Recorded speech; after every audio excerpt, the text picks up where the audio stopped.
The Tiger H1, or as it is actually known, the Panzer 6 Tiger, is one of the most iconic heavy tanks of World War II. It was built by Nazi Germany, and it was feared on the battlefield due to its superior firepower and thick frontal armor. However, its story begins long before it saw action. Today, we'll deep dive into the Tiger H1's conception, prototyping, testing, deployment, and the fact that they tried to replace it with the Tiger II. The Tiger's story starts in the early years of World War II. By 1937, the German military began contemplating a heavy tank that could break through and overpower entrenched positions and enemy armor alike. The need for a new class of tank was made clear when the Wehrmacht faced off against the new Soviet Union T-34 and KV-1 tanks during Operation Barbarossa in 1941. These tanks outclassed German armor, with the thick, sloped armor of the T-34 and the thicker frontal armor of the KV-1, including the more standardized yet powerful guns of the T-34 and KV-1. The Panzer IIIs, Panzer IIs, and some of the Panzer IVs had issues fighting them, and you can even find reports where they had issues shooting at them. They did not know where to shoot to kill these things, so in response, they needed the heavy tank with an 88mm. Adolf Hitler ordered the development of a new heavy tank that could challenge these threats, like I had said. The initial concepts revolved around producing a tank with superior firepower, thick armor, and the ability to withstand anti-tank weaponry. A number of companies, including Porsche and Henschel, submitted designs. The final specifications outlined by the military demanded a 45-ton vehicle armed with an 88mm, specifically the 88mm KWK-36L56, and frontal armor no less than 100mm thick. Development accelerated in 1942, with Henschel and Porsche competing to produce the best prototype. Porsche's design was ambitious but complex, relying on electric transmissions and requiring copper, a strategic material that was in short supply. Henschel's design, known as the VK4501H, took a more conventional approach, using proven components and simpler mechanics. Henschel's VK4501H prototype featured a boxy design, with flat surfaces and interlocking plates to maximize its armor integrity. This vehicle weighed approximately 54 tons, exceeding the initial weight expectations, but provided substantial protection. Powered by the Maybach HL210P45 engine, it could reach speeds of 45 kilometers an hour on roads, though it was often lower in combat situations.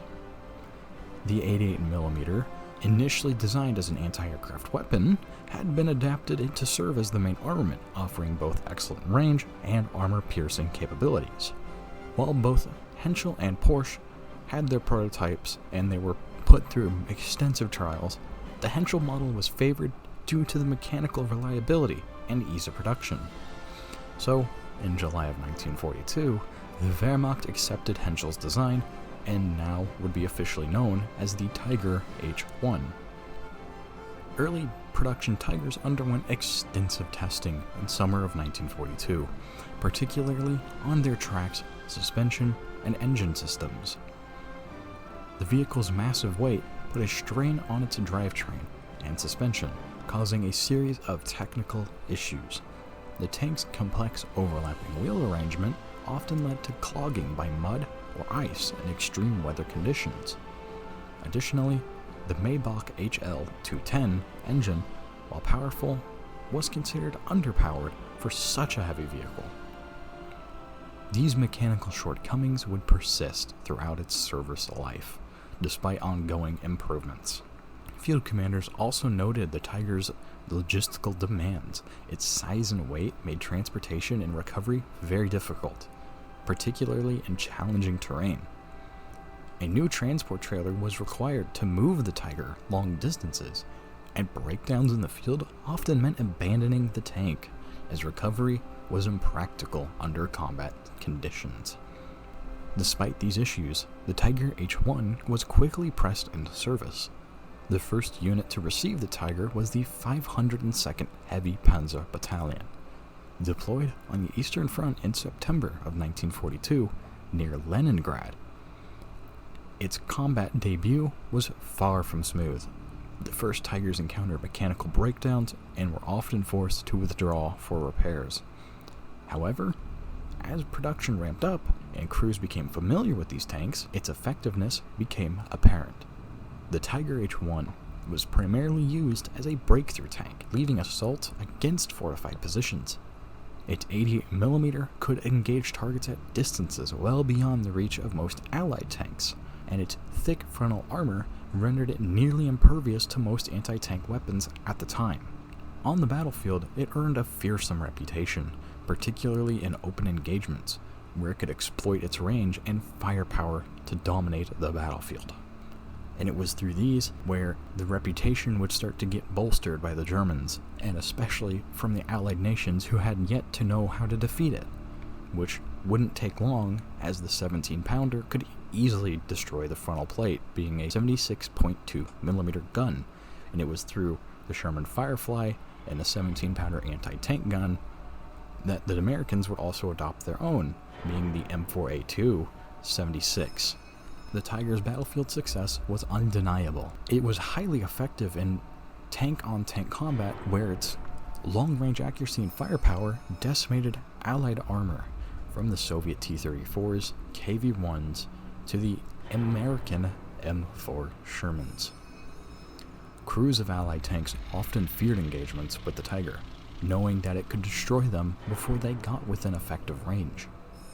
Despite this, the Tiger H-1 was not without its limitations. Its heavy weight and complex mechanical systems made it prone to frequent breakdowns. The Tiger's consumption of fuel and spare parts was extremely high, straining the logistical networks on the German army. Moreover, its size and weight made it difficult to maneuver in urban environments or dense forests, and its thick armor made it a slower target for aircraft and artillery to zero in on. As the war progressed, Germany's resources dwindled. These logistical challenges became increasingly difficult to overcome. The Tiger required extensive maintenance, often resulting in entire units being taken out of action for repairs. And not to mention, you will notice on a lot of early Tigers, they use standard road wheels that you could also see on the Panthers. Meanwhile, as the war raged on and the blockades became worse and Germany could not produce rubber, they started making completely metal road wheels, which are very distinct. Several upgrades were implemented throughout the Tiger's production run. The Tiger H-1 itself underwent changes to address some of its shortcomings. Early models used a Maybach HL210, but this was soon replaced by the more powerful Maybach HL230 engine to provide additional horsepower. Another significant improvement was the addition of Zimmerit, the anti-magnetic concrete paste, to prevent the attachment of magnetic mines, and minor armor modifications were introduced over time. The overlapping wheel arrangement was also slightly adjusted, with its fundamental issues with mud and debris remaining unsolved. By mid-1944, production of the Tiger H-1 ceased in favor of the Tiger II, also known as the King Tiger. This new tank was an attempt to address the Tiger H-1's shortcomings, while offering even thicker armor and a more powerful 88mm KWK 43L71. However, the Tiger II came with its own set of challenges, which we will cover sometime later, not in this video. As the war drew on, Germany sought to field even more powerful tanks to counter Allied advances. The Tiger II was the next logical step. Its design boasted sloped armor and a longer-barreled 88mm gun, capable of greater penetration power. However, the Tiger II was even heavier and more mechanically complex than its predecessor, further straining Germany's already overstretched resources. While the Tiger II was introduced in the mid-1944 era, it never fully replaced the Tiger I. Both tanks continued to serve alongside each other until the end of the war. The Tiger I remained a formidable force, but the tide of war was turning against Germany, and sheer technological prowess was no longer enough to stem the Allied advance. The Tiger H1, despite its mechanical flaws and logistical challenges, was one of the most feared and respected tanks of World War II. Its introduction changed the way both Allied and Axis forces thought of tank warfare, elevating the importance of firepower and armor. Though eventually overshadowed by its successor, the Tiger II, and other developments in tank designs, the Tiger H1's impact on armored warfare is undeniable. It remains an iconic symbol of German engineering, demonstrating both the strengths and vulnerabilities of overly complex military hardware. I thank you for listening, and I'm glad we were here together to learn about this fun tank. There are other versions of this tank out there, like the Tiger E, which I kinda noted on with the Zimmerit and the different road wheels. There is also the Sturmmoser, as it was called in Germany, more commonly known as the Sturmtiger. I will probably make a video about that on its own, because it is such a unique tank. There were so many advances that came out of the Tiger program and the Tiger II program that helped lead into a lot of new tanks, like the Lowe, which is one of my favorite super heavy tanks, but sadly never truly got to the production phase because it was cancelled in favor of the Maus, of which I will someday do a video on the Maus too. Again, I'm glad we were here together to learn about this vehicle and its interesting history. I wish you the best, and the best of your week, the best of your day, whatever the occasion may be. I wish you the best, and I will see you all next time.